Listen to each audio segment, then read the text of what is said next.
So Vladimir Putin is back, but stability is not. This seems to be the message this week in Moscow after Sunday's presidential election, in which Vladimir Putin was adjudged by the official results to have got 64% of the vote, and the opposition is crying foul.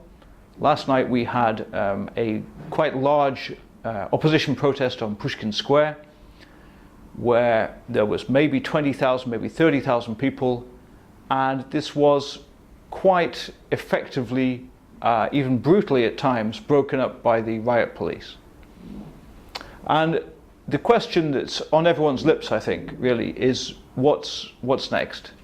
And from the point of view of Putin's administration, it's not quite clear whether he will actually become a reforming leader finally at last, or whether we'll see more of the same from him and his team. But what seems to be different is an emboldened opposition. Already we have a situation where we've had several very large opposition rallies, very much organized at a grassroots level, organized through social networks, and there seems to be no prospect of these opposition protests dying down exactly. But for the opposition leaders, most of whom who come from the liberal side of politics, the likes of Alexei Navalny and Boris Nemtsov, Vladimir Ryzhkov, people like this, there seems to be a certain lack of direction in the protests now. We saw last night there were half-hearted attempts to suggest that protesters stage an occupation of Pushkin Square. On the one hand, we had State Duma Deputy Ilya Ponomaryov of the Just Russia party saying that he was going to hold a kind of surgery with people, and people should stay and with him on the square. Leaders such as Navalny and Udaltsov said they were going to stay, but there was no actual lead for the whole crowd to stay.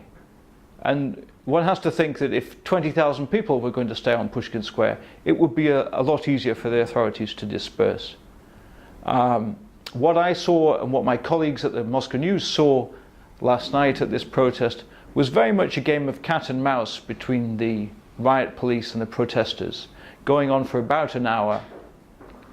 At one point they swooped in and arrested the opposition leaders. Most of them were released pretty quickly. And we did see some instances of the riot police going in pretty hard, using their batons, and in one case a young woman's arm was broken. But on the other hand, it looked most of the time like a sort of elaborate playground game with the police linking arms, trying to force the protesters back into the metro. We'll have to see where it goes from here on in. But unless the opposition can actually come up with a strategy to intensify the pressure on the authorities, the chances are that it looks like the protests will peter out over the next couple of weeks. This is Tim Wall for the Moscow News.